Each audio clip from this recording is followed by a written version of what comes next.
kiddies. Hello, kids. Well, I'm all excited this week How come, Krusty? because I came prepared with something for the children. Oh, what do you got for the children, Krusty? Well, I noticed that people like my jokes. So I came with another joke this week.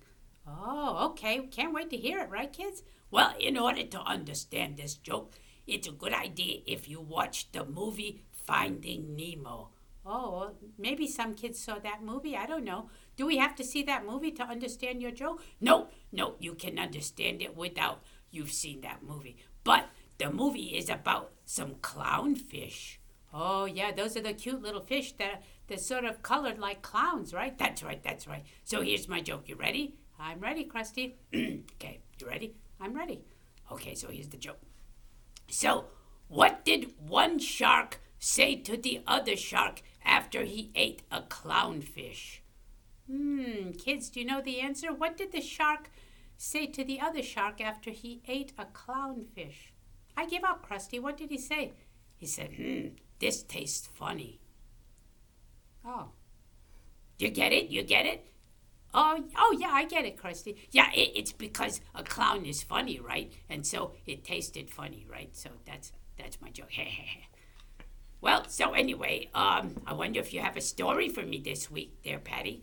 I do have a story for you this week. Well, last week you told a very entertaining story about a woman named Tabitha who didn't go to Hollywood, but she was famous in heaven because she was kind to people.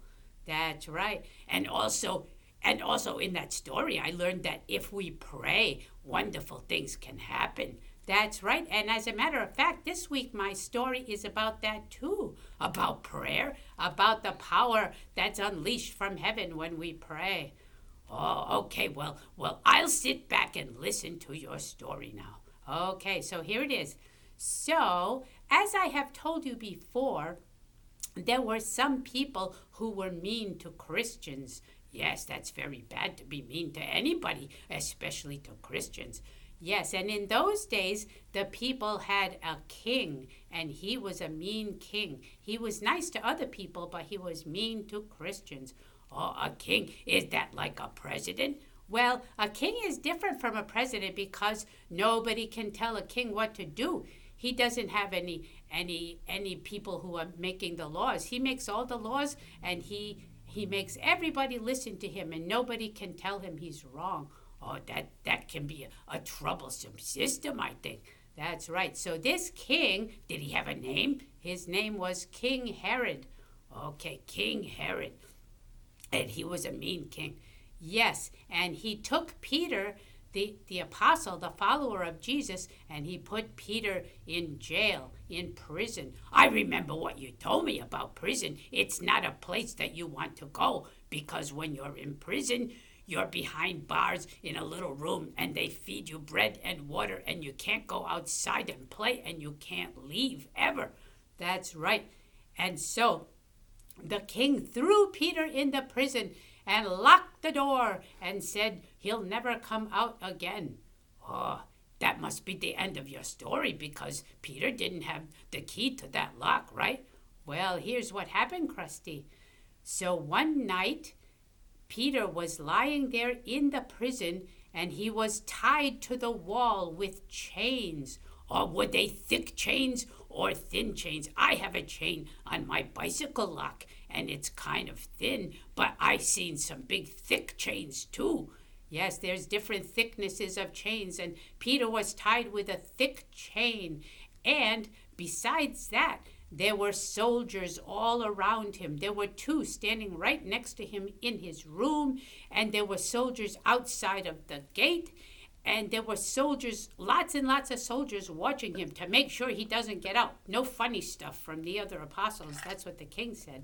Oh, okay. So soldiers, those are guys who wear uniforms and they have guns or swords or something like that, right? That's right. So one night, everything was quiet in the prison, and everybody was sleeping, including Peter. He was fast asleep. When suddenly, there was a bright light in the prison. A bright light? What happened? Well, there was an angel, and the angel came right into the prison, and there was a bright light all around. Suddenly, it looked like it was daytime, or like the lights were turned on in the store, or something like that. Wait a minute, I remember another time that happened. With that guy named Saul who turned into Paul. He was walking down the street and a bright light suddenly surrounded him. It was just like that. I think whenever angels come, there's a bright light in the room. Oh, okay. So then what happened? Well, then the angel came up to Peter and he poked him in the ribs. Well, that wasn't nice. What is it? Was it a bad angel? No. He just wanted to, it was fine, Krusty. He wanted to wake Peter up. Oh, but that must have woke up all the other soldiers too, right? And then they grabbed their swords and they started fighting. No, that didn't happen because God put a deep sleep on those soldiers. So Peter woke up, but the soldiers stayed asleep. Even the two soldiers right next to him were sleeping. Oh, so then what happened? Well, then the angel said to Peter, Peter, put on your sandals. We're leaving. But he can't leave because the doors are locked. Well, he was an angel, remember? So he unlocked the doors. He didn't even touch the doors. They just unlocked by themselves, by some power from heaven. And then Peter put on his sandals, and the angel said, Peter, follow me. We're getting out of here.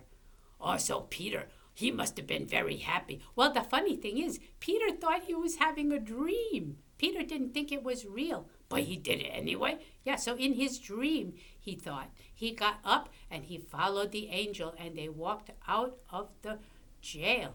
Oh, that's such a good thing. But what about all the other soldiers outside the building that were watching? Well, they walked right past those other soldiers and the soldiers never saw them. Oh, and then what happened? And then they kept walking and Peter was following the angels and then they passed another group of soldiers. And I bet those soldiers didn't see either. That's right. And then they walked up to the gate, the big gate that was around the compound. Uh-oh, I bet that gate was locked. But you know what happened? No, what? Well, when the angel came near that gate, it just started opening by itself. The two doors of the gates just opened up slowly, like, that's right. The gates opened up, and so the angel went right through the gate, and Peter followed the angel, and they went outside the gate. Oh, my friend Billy has a garage door like that. You just press a button, and it opens up even though you don't touch it. Yeah, but this didn't even need a remote control. You don't even press the button. It's just the power of heaven. Oh, okay. So then what happened? Well, then after Peter was outside the prison walls, then the angel disappeared. Oh, that's too bad. I wish the angel stayed around. I'm always sad when the angel disappears afterwards. I wish he stayed. Well, the angel went back to heaven because his job was done. Oh, so then what did Peter do? Did he run away to another country? No, Peter was so excited he decided to go to his friend Mary's house. Oh, because Peter knew there was a bunch of people there who were praying for him. Those people were praying for Peter ever since he got into jail. They prayed for him during the day, and then they had another team that prayed at night, and they just prayed and prayed. So he went straight to Mary's house. Oh, so what did he do? I bet he burst into the house and told them everything, right? Well, he knocked on the door because he was very polite, and he knocked on the door. And after a while, the maid came to the door, the maid who was inside. Oh, okay. And so they had a maid, huh? That's pretty cool. Yeah, her name was Rhoda, and she came to the door, and she opened the door, and she saw Peter's face there smiling.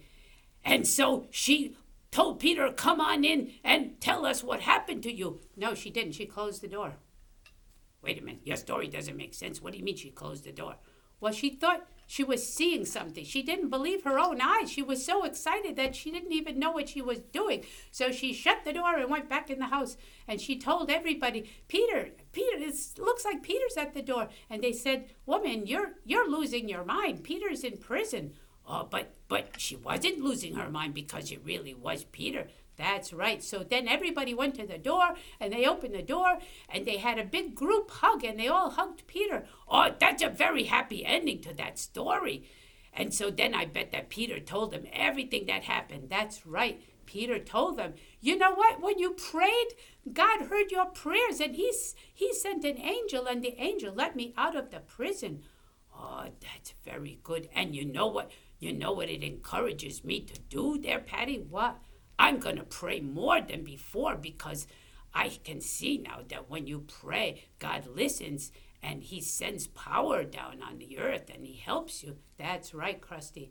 So, that's my story for today. Well, it's a very good story, too. And all these stories about the things that happened after Jesus went to heaven. So when he went to heaven, his power didn't stop. It just started even more and more, right? That's right. Jesus said, when I go to heaven, you will do the same things I do and even more things. Oh, well, that's true. That's what he said, and that's what happened. Well, okay, then. I think that's all my little brain can take in for 1 week. So I will see you kids later. And we'll see you later with another story about what happened after Jesus rose from the dead. Okay, but as for now, I gotta go. Bye-bye.